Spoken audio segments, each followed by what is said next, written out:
Amém, meus queridos irmãos. Nós vamos agora para o segundo bloco de lições da história e vamos olhar para a música para o evangelismo. O objetivo a compreender é estudar o que é música de evangelismo e como ela foi utilizada na história do cristianismo, além das lições para hoje. Então, nós vamos mais um pouco dentro da história da igreja cristã. Nós vimos até aqui que no início da Reforma, a partir do ano 1500 e por volta de 100, 200 anos, foi resgatado, então, a participação do povo no culto, a musicalidade do povo, as letras, a glória somente a Deus, somente a Bíblia como verdade. Mas vamos ler o comentário que está na nossa apostila, no nosso material. Depois de Lutero e Calvino, que se preocuparam em que o povo entendesse a Bíblia para que pudesse obedecer às suas palavras, houve um tempo de estagnação do Evangelho. É verdade que também foi um tempo em que apareceram os grupos pietistas que podem ser chamados de pentecostais, dando ênfase à oração e ao estudo devocional da Bíblia, aliados a uma bela inódia para a pregação de hinos ou através de hinos. Nesse tempo começou a busca pelo povo também de uma vida devocional, de uma vida mais intensa. Aqui, nesse período, aconteceu vários avivamentos, avivamento na Inglaterra, avivamento nos Estados Unidos, em muitos lugares, por um grupo de pessoas que começou a buscar intensamente as verdades bíblicas. Então, dentro desse contexto, desta época, dois irmãos, foram os irmãos John Wesley e Charles Wesley, que criaram os primeiros hinos de apelo, voltado especificamente para os movimentos evangelísticos. Eles usaram melodias de óperas, canções folclóricas e outras músicas, e junto com as suas próprias composições, deram lugar a uma música fácil de ser memorizada e que pudesse incluir a congregação no canto. De fato, considera-se que foi a primeira vez na história que a música foi utilizada como instrumento de evangelização. Então, esses dois irmãos, tinham o chamado para a pregação, John Wesley, e Charles Wesley era músico. Então, a partir desse momento na história, começou a usar a música como integração da mensagem para alcançar os corações das pessoas. Então, eles faziam grandes reuniões e, a partir deste momento, usavam a música como um instrumento de evangelização. Mas eles não abriam mão de uma coisa, a base bíblica, a teologia bíblica.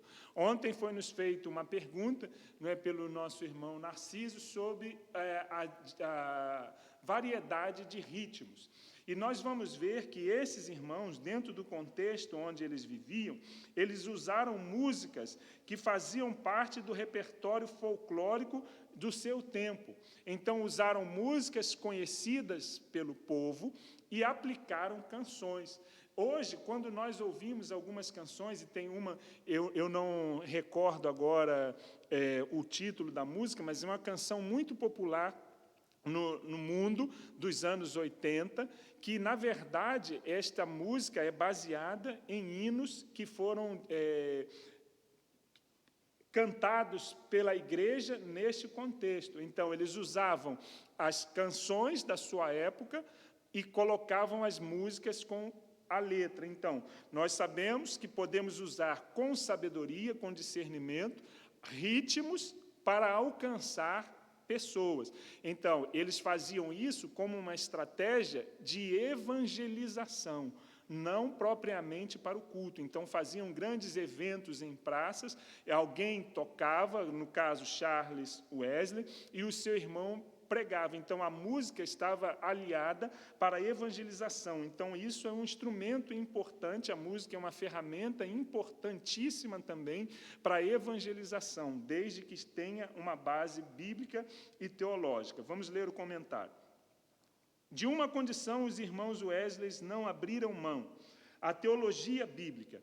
As doutrinas cristãs fundamentais foram sempre enfatizadas em hinos com assuntos variados, mais exatos quanto à interpretação das verdades bíblicas. Então, existem algumas verdades fundamentais da nossa fé. Deus, Pai, Filho e Espírito Santo, Jesus Cristo como o único Senhor e Salvador, a Bíblia como a única regra de fé e de prática, não é? Então, a salvação do homem pela graça. Então, essas são verdades fundamentais que eram utilizadas dentro deste contexto para alcançar as pessoas. Então, a música, nós falamos nesses 2 primeiros dias sobre a música como edificação do corpo de Cristo, da família da fé, para fundamentar aqueles que já são crentes em Jesus, para que sejam edificados, mas a música deve servir também para alcançar o coração do perdido. Então, nós, por exemplo, aqui temos feito, no Ministério da Juventude, um culto que nós denominamos que é o culto da juventude. Este culto é um culto de conexão para edificar os nossos jovens, mas também para alcançar outros jovens. Então, nestes cultos, é preciso ter um momento de exaltação, um momento de contrição, mas também olhar sempre para o alcance do coração perdido. Então, isso precisa ter, a música precisa estar sendo fundamentada na evangelização através das verdades fundamentais. Então, a apostila vai nos dizer que muitos se converteram naquela época em movimentos populares de grandes ajuntamentos de pessoas. E por quê? Eles aliaram, dentro da música e da pregação, a memorização de textos importantes para a compreensão do Evangelho. Então, nestas músicas, existiam frases fáceis de compreensão, como, por exemplo, Jesus ressuscitou. Então, esta é uma grande verdade, porque nós precisamos ensinar que Jesus morreu na cruz do Calvário, mas o Senhor não ficou preso à cruz. Ele foi sepultado, mas ressuscitou ao 3º dia. Então, quando uma música expressa essa verdade, ela está alcançando o coração daquele que precisa ouvir esta verdade. Então, eles aliaram a música com a mensagem devido à capacidade de memorização através da música. E depois, dentro deste contexto, no século XIX, houve uma grande influência da música norte-americana. Foram eles que trouxeram os americanos à busca por uma melhoria na qualidade do que se cantava nos cultos. Então, a partir deste momento, houve uma forte iniciação do povo americano para dar mais qualidade. Então, houve-se aqui seminários de música, escolas de músicas para preparar os músicos, não só tecnicamente, mas também com uma qualidade bíblica, como nós estamos fazendo. Então, isso iniciou-se dentro desse período do século XIX. Outra influência na música para o culto do século XIX foi a presença do negro espiritual. Isso nós podemos ver, por exemplo, nos filmes, quando nós, ou mesmo nos cultos norte-americanos, quando nós vemos aqueles grandes corais de negros, com muita ritmo, com muita dança. Isso popularizou a música cristã. Nesse momento, houve a expressão corporal, gestual, bater palmas. Então, foi uma grande ênfase que surgiu dentro desse período. E, neste período também, foi que se iniciou grandes acampamentos de escolas bíblicas, onde os jovens e muitas pessoas se retiravam para aprender a palavra de Deus, e havia, então, nesse momento, um grande tempo daquilo que nós podemos falar hoje, que ficou popularizado como louvorzão, períodos de canto, de adoração a Deus, mas sempre embasado na palavra de Deus, crendo que a música pode trazer uma memorização da verdade bíblica. Então, depois nós vamos passar para o ponto seguinte, que é a reflexão prática. O que nós podemos aprender com as verdades desse tempo? Através da música e a evangelização. Página 168. as reflexões práticas. Já se pode perceber, mesmo em uma abordagem tão resumida como esta, que a visão histórica da música para o evangelismo traz algumas lições para o tempo atual que exige reflexão. E esta reflexão é muito importante. Quase tudo que entra nas igrejas evangélicas atuais é por meio da propagação de shows, de artistas conhecidos que, com o forte argumento de querer alcançar pessoas para Jesus, utilizam-se de vários recursos tecnológicos e sonoros que atraiam a multidão. Embora não se possa desconsiderar tais eventos como poderosos na comunicação, ainda que haja controvérsias na área do conteúdo bíblico, a lição da música para as pessoas que deveriam ser evangelizadas tinha algumas características importantes. Então, é importante entender que é preciso, como nós temos feito até como ferramentas de evangelização, por exemplo, eu acho que foi no final de 2019 para 2020, nós recebemos uma grande oportunidade de, no meio do período de Natal, poder levar as nossas crianças para uma apresentação naquilo que chamamos de Marché de Noel, na Vila, em Luxemburgo. Então, nós preparamos os nossos jovens, preparamos as nossas crianças, eles cantaram música em português, cantaram também em francês, eu penso que cantaram a música em francês, porque é uma oportunidade de atingir pessoas que nós não atingiríamos no culto.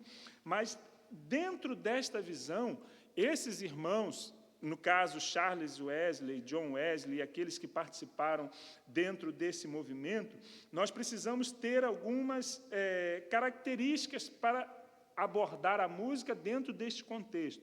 Primeiro, clareza e exatidão. O que isso significa? Desde os movimentos evangelísticos de Wesley, a seleção das letras incluía como elemento mais decisivo a exatidão com as doutrinas bíblicas. Sabe por quê, meus irmãos? O que muda as pessoas é a verdade bíblica. Então, nós não podemos usar, por exemplo, uma linguagem romântica apenas, que Deus te ama. Eu tenho dado ênfase nisso, porque o que vai mudar o coração das pessoas, muitas vezes, não é saber apenas que Deus lhes ama, mas é saber também que Deus lhes ama e quer tirar-lhes do lamaçal do pecado. Então, se nós tivermos oportunidade de alcançar perdidos com a evangelização através da música, nós não podemos ter medo de chocar as pessoas com a verdade.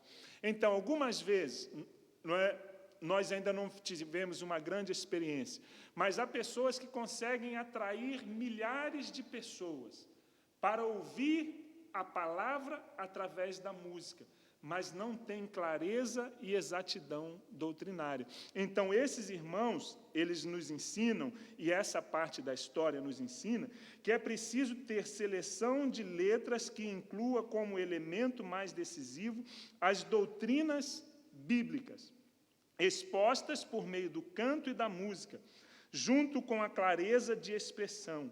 Isso significa que a música para o evangelismo, que tantas vezes é ouvida ou cantada por pessoas que não conhecem a mensagem real da Bíblia, deve ser entendida em primeira mão, de forma definitiva, para não dar lugar a interpretações defeituosas ou falsas promessas.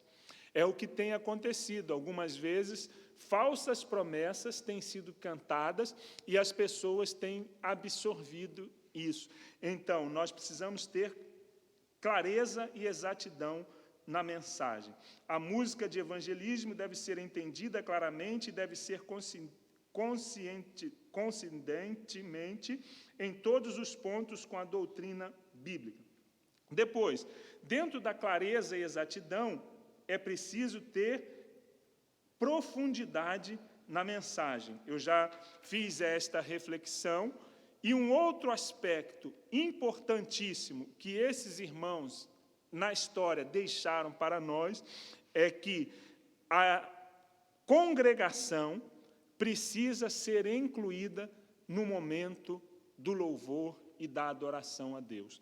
É o terceiro ponto desta reflexão. Na música evangelística atual, poucas vezes inclui-se a oportunidade para que as pessoas possam participar. Para isto contribuem o volume alto demais dos instrumentos e microfones, as tonalidades das melodias inadequadas para a maioria e feitas para determinadas vozes, e o complexo de espectador tão comum nos dias atuais. Uma coisa importante, que talvez iremos falar no último tópico deste seminário, mas como Deus colocou no meu coração agora, eu gostaria de falar sobre isso já. Os dirigentes de música não são animadores de plateia. Então, nós precisamos alcançar as pessoas, o coração das pessoas, mas ministrar a Deus. Então, nós sabemos que algumas pessoas, já vamos ver isso no bloco a seguir, elas, no contexto que estamos vivendo, vêm para consumir o culto, não para cultuar a Deus. Então, nós devemos ter sabedoria e discernimento para incluir as pessoas, trazer as pessoas a adorar. E aqui cabe uma reflexão importante, uma reflexão muito importante, principalmente para o nosso contexto. Nós estamos vivendo um tempo onde muitas pessoas chegam, não conhecem a Bíblia e não conhecem as canções. E o que acontece? Não estou afirmando que esta é uma verdade aqui, mas que nós precisamos evitar. A cada culto, uma música nova. A cada culto, uma música diferente. Isso dificulta aquilo que nós vimos no aspecto anterior, a memorização, porque a pessoa canta uma música uma vez e não canta mais. Quando chega no outro culto, canta uma música e tem sempre músicas novas. É preciso incluir músicas novas, dentro daquilo que nós falamos, dentro do contexto bíblico. Mas por quê? Se nós estamos fazendo um culto para louvar a Deus e queremos que a congregação participe, nós precisamos, além de ter músicas que a congregação conheça e cante, mas também músicas que sejam de fácil memorização, mas dá verdades fundamentais da fé. Então, que esses conceitos que nós aprendemos com a história da igreja, né, seja bem refletido por nós e nós voltemos, então, a esses princípios. Amém? Algum comentário, alguma colocação, é oportunidade para os irmãos participarem neste momento. Acho que o irmão Wallace quer falar alguma coisa. Não? Irmã Mônica? Não? Está tudo para já? Então, nós vamos fazer, neste momento, um pequeno intervalo. Eu sei que alguns irmãos, assim como eu, ainda não teve tempo